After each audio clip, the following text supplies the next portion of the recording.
Yeah. Okay, we'll call the meeting to order. I'd like to remind everybody that of the City of Perry's staff's core values: strong work ethic, problem solving, community oriented, shows professionalism and integrity, is a team player, is accountable, and is a good steward.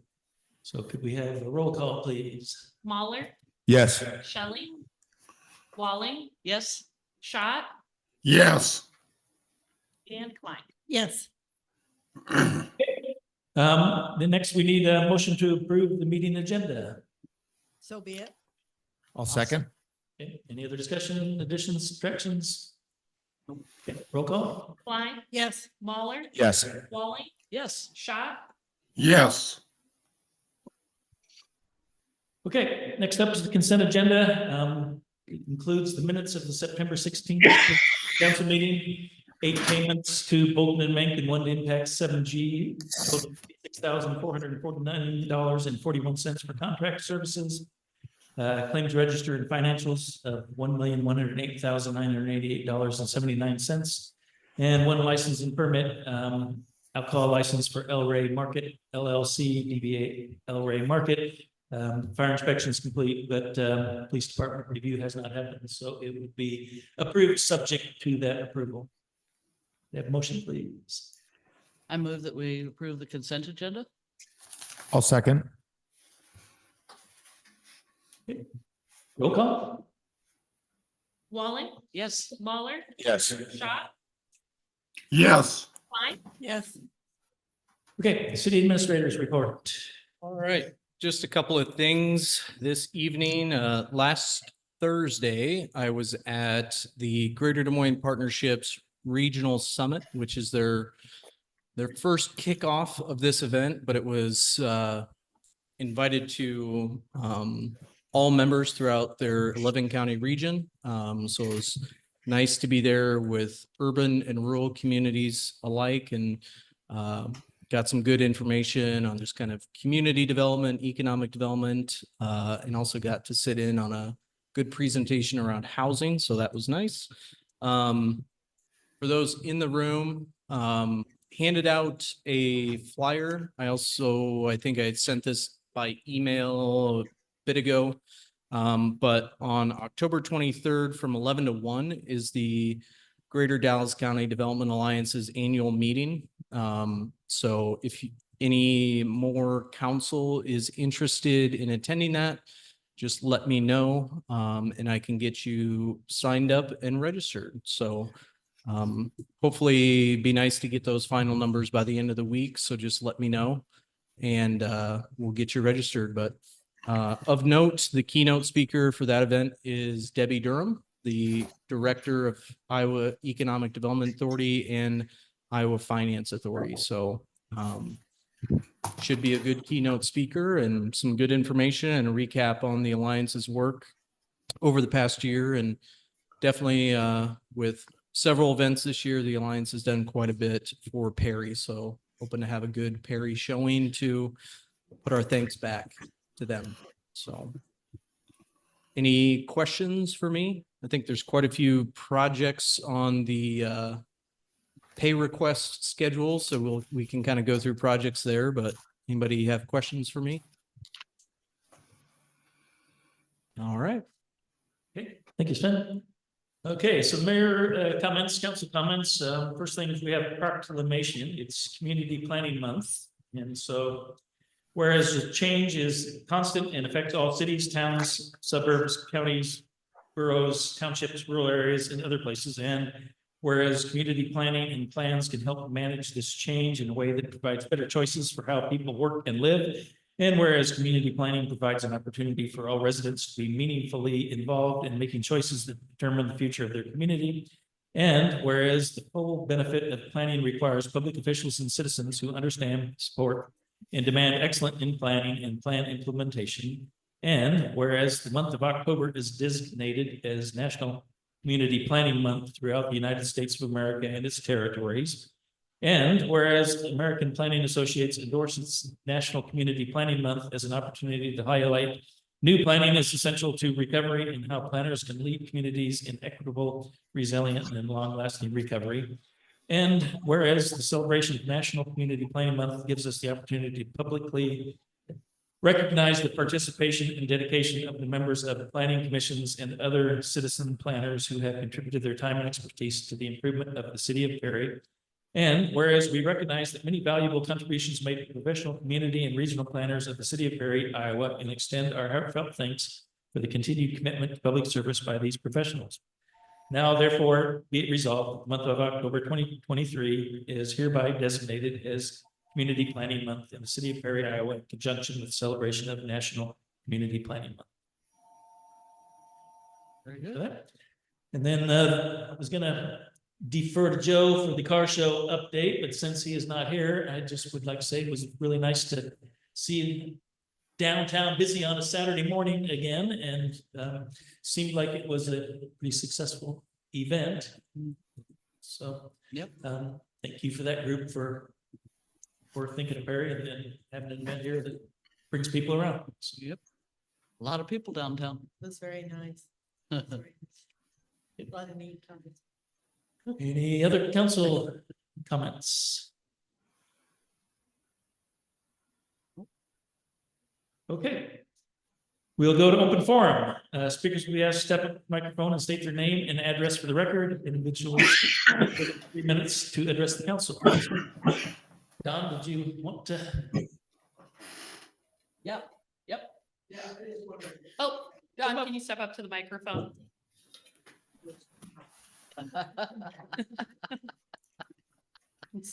Just need your name and address, please. Don Strachey, 2735 Diamond Drive.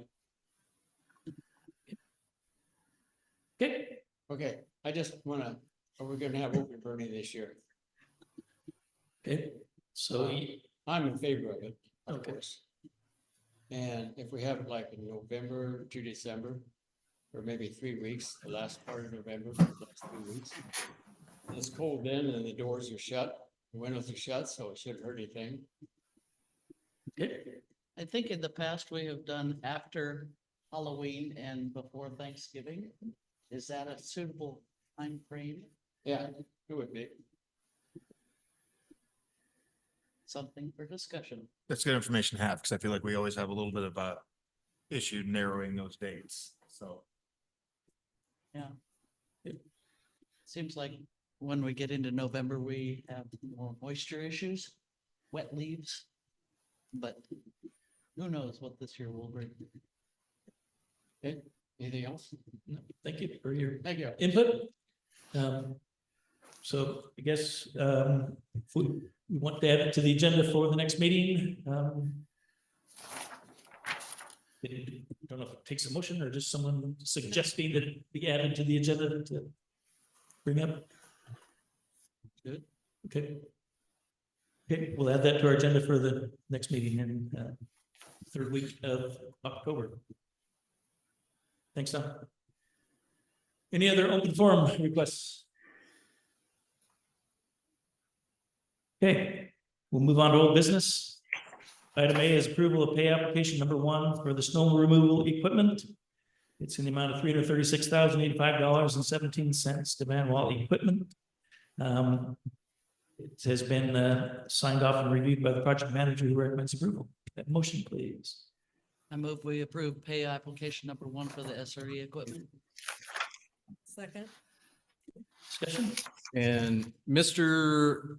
Garrett Jacobs is on Zoom for any questions or explanation, but it's kind of one of the final steps to get the new tractor for the airport that was I believe 9010 paid for by the FAA as part of our capital planning out there, and will allow us to have better equipment to get snow off the runway, especially now that we have a open, brand new 5,500 foot runway. So, When they refer to a carrier vehicle, is that the tractor? yep, that's the federal government FAA reference to the tractor.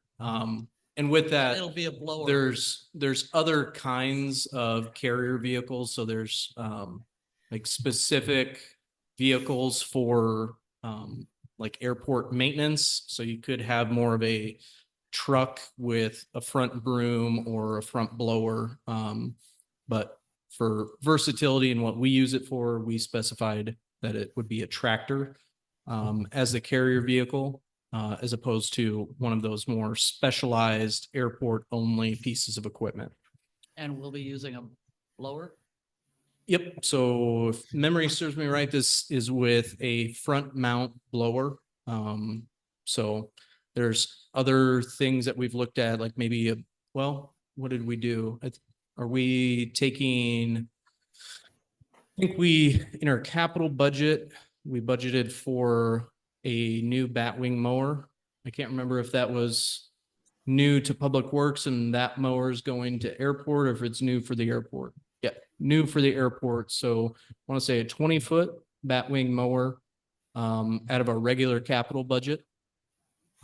Just with the additional acres to mow, that'll be a batwing style mower for the large areas out there. Yeah, And the attachment that's gonna come with this it's the piece that we're still waiting on. The tractor is there, but we want to make sure everything kind of works together before we get that final delivery to the airport. That's expected to come in probably in about the next month or so. But yeah, this it's got the tractor itself has a front and rear mount PTO. So if there are other attachments that the city wants to pursue in the future, like a power broom or something like that, that could always be an option. This was also the first project that we used bipartisan infrastructure law funds, which the city accumulates from fiscal year 22 to 26.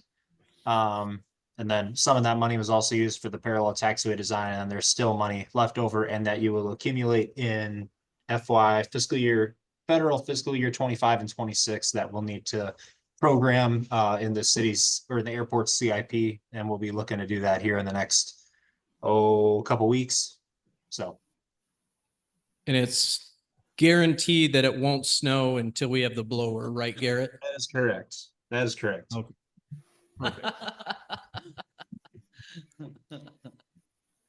Okay, any other discussion? Roll call, please. Walling, Yes. Klein, Yes. Muller, Yes. Schott, Yes.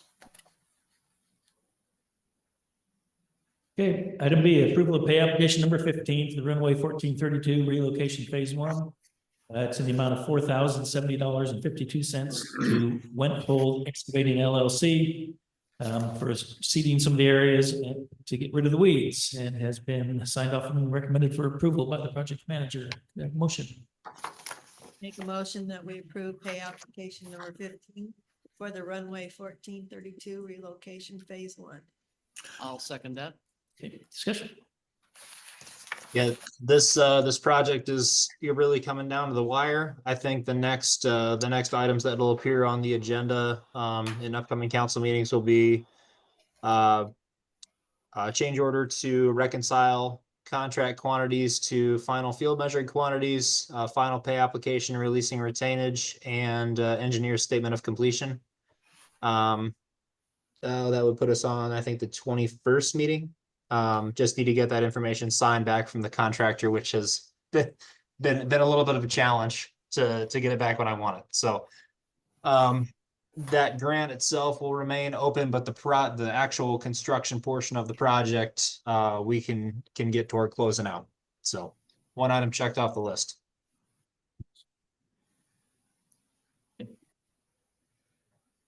Roll call, please. Klein, Yes. Walling, Yes. Muller, Yes. Schott, Yes. Okay. Item C is approval of pay application number 38 for the wastewater treatment facility improvements. It's in the amount of $155,118.52. The Woodruff Construction. For construction of stored materials to date, they're at 99.0% of the work done, and all documents have been signed off and reviewed by the engineers, recommended for approval. Motion, please. I make a motion, we approve pay application number 38 for the wastewater treatment facility improvements. Second. Okay, there's gonna be two pay applications tonight, this one and then another one for a smaller amount, and then the next one is releasing of some of the retainage that we've been holding on to the plants. It's up and running. Everything's going good. 99% completed. It's a lot of little stuff now. They're waiting on Jetco to do a lot of fine tuning of different things. I know they were out there Friday labeling valves and all kinds of things. So I did talk to Drew and Matt at Bolton and Meek about an open house, and we kind of are looking at the spring to do that when everything's all greened up and the plant's running good and everything. And we'll have an open house out there, kind of like a ribbon cutting like we did for the airport and stuff, put some videos together and different things like that. So. Sounds good. Any discussion? Roll call, please. Mahler. Yes. Klein, Yes. Walling, Yes. Schott, Yes. Okay, item D is approval of pay application number 39 for wastewater treatment facility improvements. As they said, it's for $673,993.01 Wood River Construction. It's $31,847.80 for new works and $642,145.21 of retainage. Contracted at 99.2% complete. And there is still $726,745.45 remaining in the retainage to cover any of that last little bit of work. So it's been signed off and recommended for approval. Motion, please. I make a motion, we approve pay application number 39 for the wastewater treatment facility improvements. I'll second. Any other discussion? Okay. And just a fun story. Sorry, Liz. A few weeks ago, there was a large group of bicyclists in town from Illinois, and chatted with them a couple of times at the hotel and over at Perry Perk, and got to talking to one of the couples in the alley behind the hotel. And I was wearing an Iowa State shirt. So he asked if I went to Iowa State, and yep, sure did. And he had went to Iowa State a couple of years before I was there, but ends up that he spent his career building water and wastewater treatment plants. So offered to him while he was in town, if he had a free bit of time, that I'd be happy to take him out to the wastewater treatment plant. So gave my card, and sure enough, later that afternoon, he gave me a call and took him out there, and him and Dave Gleam just totally nerded out on the whole thing and talked about stuff that I had no clue about. So they had a good time and got to see what a 2024 wastewater treatment plant looks like. So he was very appreciative of that and enjoyed that little tour. So wanted to thank Dave for taking some time to give him a tour, and just a nice way to show some Perry hospitality and show off our plant to somebody that understands every valve. And they were talking about pumps and which brand of pump, and I'm like, I'm gonna go sit in the office. You two just have fun. So that was a good time. So thanks to Dave, and hopefully made a memory for somebody in Perry, Iowa. You So- betcha. And I was gonna say, with that open house being in the spring, if any of you guys, I took Joe out there a while back, but if you guys want to go out there, give me a call. Yeah. And one other thing I would say is they just had their DNR inspection done probably a month or so ago. The report came back about a month ago, and it was excellent. There was a few things that got dinged on, which wasn't from us. It was from Metro Waste and stuff, just some hauling and stuff. But lady, she called me, told me about the report, and they were very impressed with how the plant was working and just the certifications and the lab tests and everything. So kudos to those guys for doing a lot of stuff that I don't even understand, just like cement. So yeah, if you want to go out there, just get a hold of me. Thank you. Other discussion? Roll call, please. Walling, Yes. Klein, Yes. Mahler, Yes. Schott, Yes. Shelly, Yes. Okay, item E is approval of pay application number 6 for Frog Creek Restoration. It's in the amount of $128,256.84 to Iowa Earthworks, phase 3 and 4. On the west side of the stream between the ball fields, it's about 58.8% complete, and it's been reviewed and signed off by the project engineers. Recommended for approval. Motion, please. I make a move forward. I'll second. Okay, discussion? Yeah, so you'll notice that things have moved quite along this week, in the past couple of weeks. They did get the I'm drawing a blank on the feasibles now. Fabric encapsulated soil list completed. There we go. On the west side there between the ball fields, so they're getting that restored. Met with the contractor here today to review the seating areas, kind of expectation limits, how we're gonna complete all of that. So they're coming up with a plan. They're gonna bring that back to us just for final acceptance of all that. But you should see here this week yet, they're gonna put in the standard lawn mixes. And then closer towards November, when we open up to the dormant window for the native seeds, that will be taking place. So it'll probably be kind of a little quiet around there as we get into those seeding windows to get things wrapped up. I haven't been down there in the last week or so, but it looked like that was getting overgrown where they had worked previously. Yep, so that's part of the plan they got to pull together, is to get that final seed in. What is their approach to get the weeds knocked down so that way they can get down to that bare dirt and get things seeded properly. The thing we'll notice as it's native grasses, they take a while to establish. So it's a lot of knockdown weeds, weeds regrow, knockdown weeds before those natives truly overpower the weeds. And it's a native stand of grass. So it's gonna be a long-term kind of maintenance to get to that final goal. When you say native grasses, what native grasses are planted for? Like if you were looking at a prairie, more of the natural brown grasses when they get taller. Okay. So that way it's Blue more. stems and things like Yep, that? yep. That way it kind of protects that. We get the deeper roots in on those stream banks to help stabilize the slopes and hopefully prevent the erosion. Are there any shrubs gonna be planted up and through there? There'll be live stakes, which is more of a willow type undergrowth that has a deeper root as well. Just to kind of help in some of those slopes that were tied back. So the live stakes they have yet to put in as well. For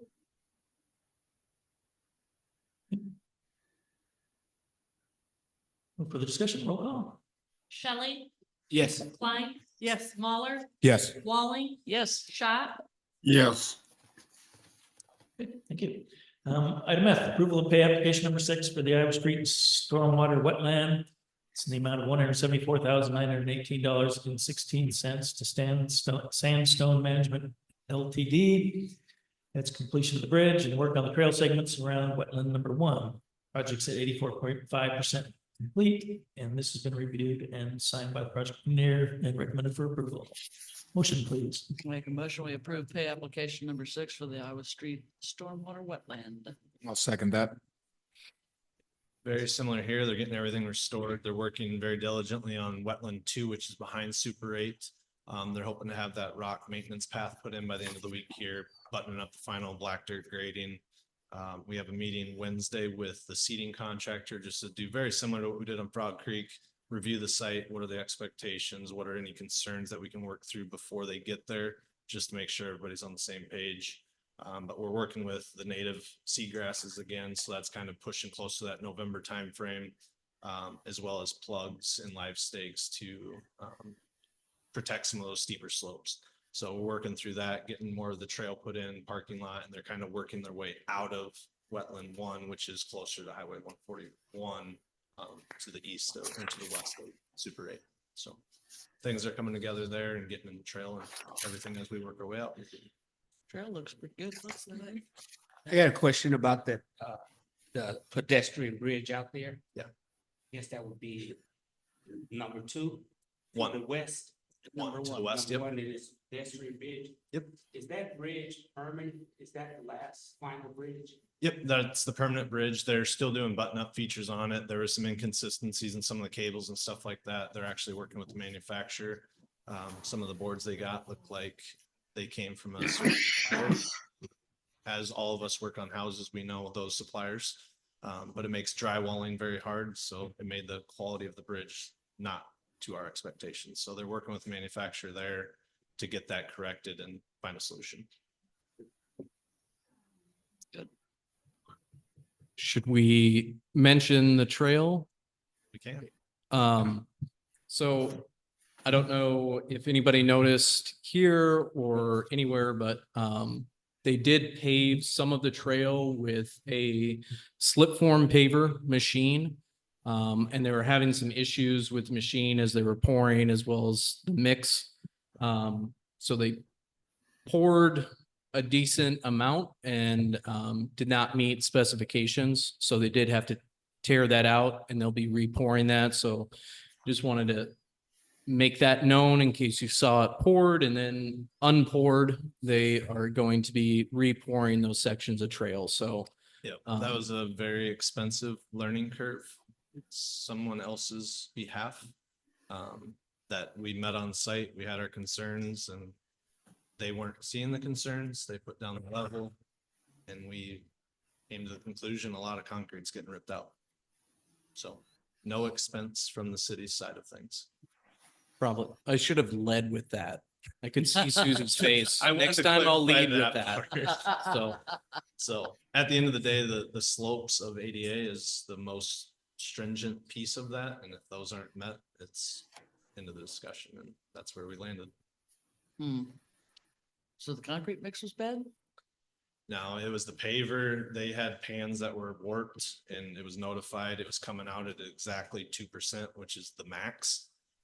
Well, once we got done and it cured out that we could walk on it and kind of validate everything, it was running anywhere from 2.2 to 2.8, which is 0.2 and 0.8 over specification. Yep. So we actually checked it with 3 of our levels stacked on top of each other to make sure they're all 3 calibrated to avoid the disagreements. Their level is reading exactly as ours was, so there was no disagreement. It's unfortunate, but I make it very well known. I don't like watching concrete going twice, especially when it's got to get ripped out. It's expensive regardless who pays for it. Yeah. For sure. and to be clear, that was a subcontractor, not Sandstone. So Sandstone has been good to work with on getting that. They've all Issue been good to work corrected. with. It was no disagreement on the day of that we reviewed it. It was walk and there was no saving it. So they said we're ripping it out. So it's a bad perception to the community. But I want to make sure that you guys all know it is not an expense the city is paying for. Good.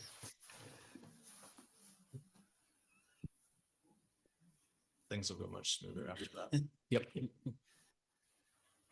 And the discussion. Roll call. Walling, Yes. Baller, Yes. Shelley, Yes. Schott, Yes. Klein, Yes. Okay, I think this final item, it's G, it is for the resolution approving amendment number 1 to work order number 9 for the runway 1432 relocation and extension phase 2 construction administration. And it's going to be 90% paid for by the FAA, so their amount's 85,000, and we have to come up with the balance of what, $8,500, I guess. Huh? Mhm. So. So- 5,000. That's the total. The FAA is paying 90% of it, so we have to pay 8,500. So. And this has to be performed before all the leaves fall off the trees, so we want to get it approved and get out there and get it going because the trees are part of what they have to survey, I guess, to make sure there's clearances for the flight patterns.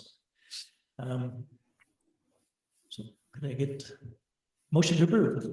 I make a motion, we approve the resolution approving amendment number 1 to work order number 9 for runway 1432nd relocation and extension phase 2 construction administration. Second that. Let me clarify. Discussion. This is to make sure that we've got the airspace that we need now that it's built. Yep. So Garrett is, this is Garrett's bailiwick, so I'll let him go first. Okay. So we were notified a few months ago that FAA had changed their requirements for the type of as-built airport GIS survey that is to be completed when a runway threshold is either relocated, displaced, or shifted. So in the case of Perry, it has been shifted and relocated. So it warrants what is called a AAA OIS survey. Now, it didn't used to be like that as of like a year ago. And so when we heard about it, usually when there are changes within the FAA while a project is either in design or in construction, you are more or less grandfathered into what the old rules were. That is not the case here based on what FAA has told us.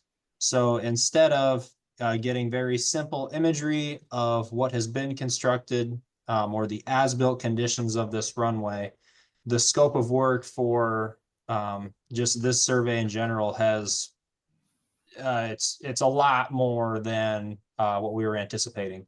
The surface area or the area surrounding the airport now needs to be totally surveyed, and what they look for is airspace analysis and approach analysis for each runway. That's identifying any possible obstacles, them going through and eliminating obstacles that are no longer there that would have shown up on a previous survey of this type. There's multiple different things that have changed over the course of the last year or two that they're now saying, okay, yep, this is the one time that you don't get to be grandfathered into something. This all needs to be brought up to date. So that's more or less what the work order is covering, both Bolton and Mankey and our sub-consultant to do that as-built GIS work. Okay. Are there likely to be any problems with this? No. Where the runway is located now, I mean, there were a few obstructions that helped to change minimums a little bit into, I think it was the south end 3-2.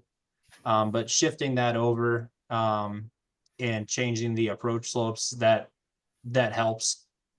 It's not necessarily that they're looking for issues, it's that they're verifying, yep, there is nothing out here just as we expected. And that's the proof, more or less, that FAA wants to see when this information gets uploaded to their portal. Okay. So we're not gonna have to tear anything up. No. Nope. That's good. Yeah, this is all just a CYA, but they're forcing our hand and making us do something that we did not anticipate.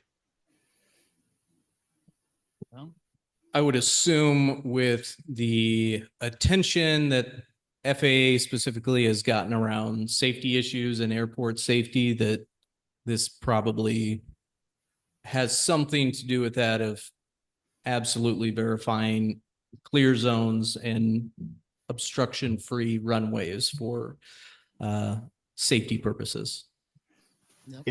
If you've received any kind of correspondence from the FAA, you'll notice that the word safety is used repetitively and for good reason.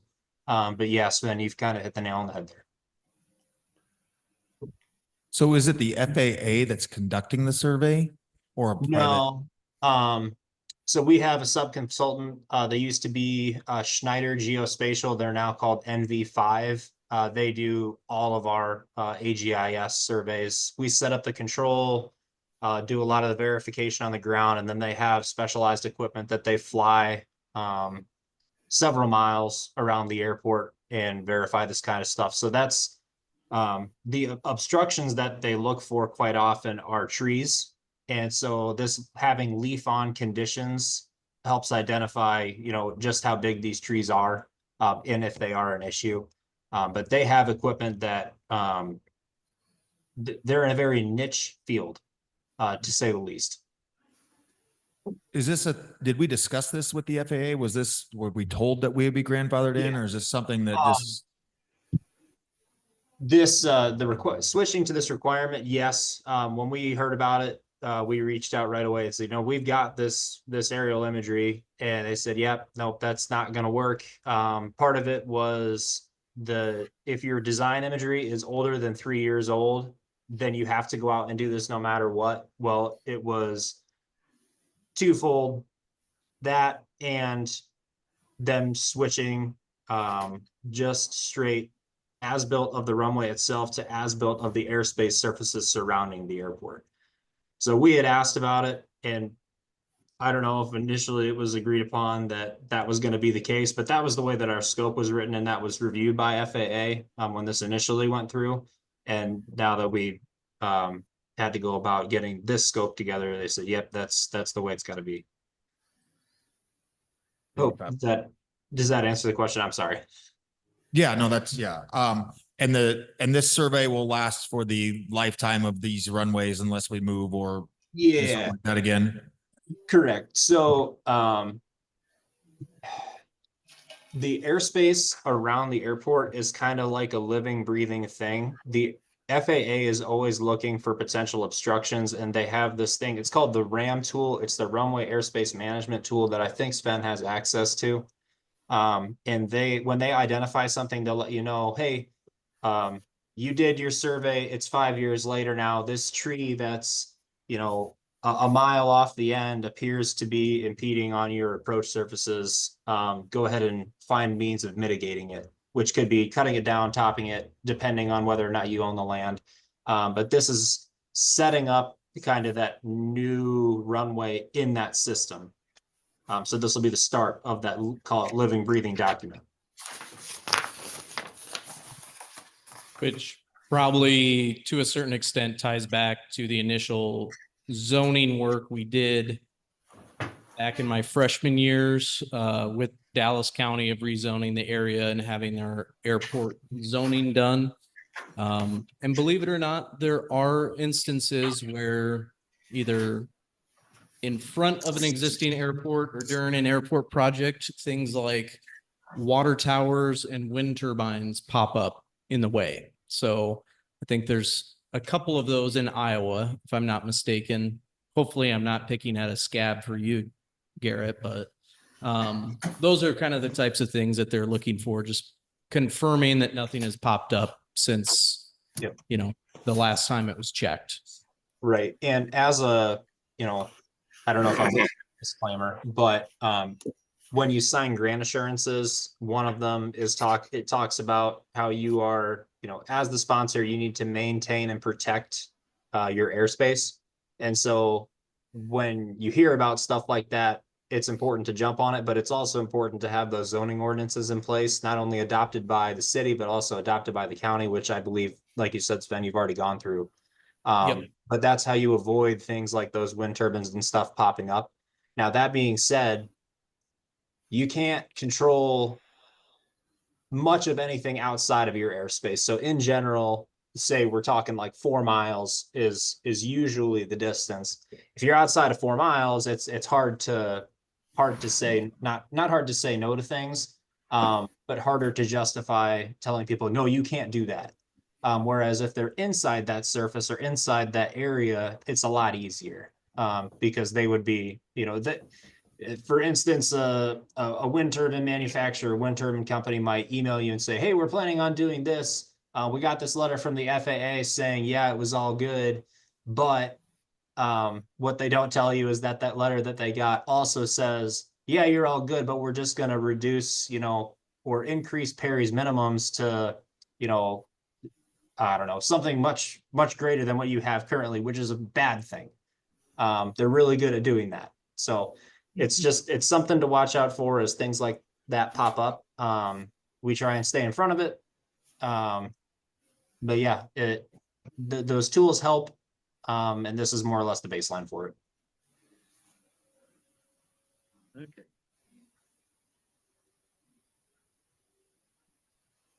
No wind turbines out there. Yeah. Far ways north. So, Or cell towers. yep. Further discussion? Roll call, please. Mahler, Yes. Walling, Yes. Shelley, Yes. Schott, Yes. Klein, Yes.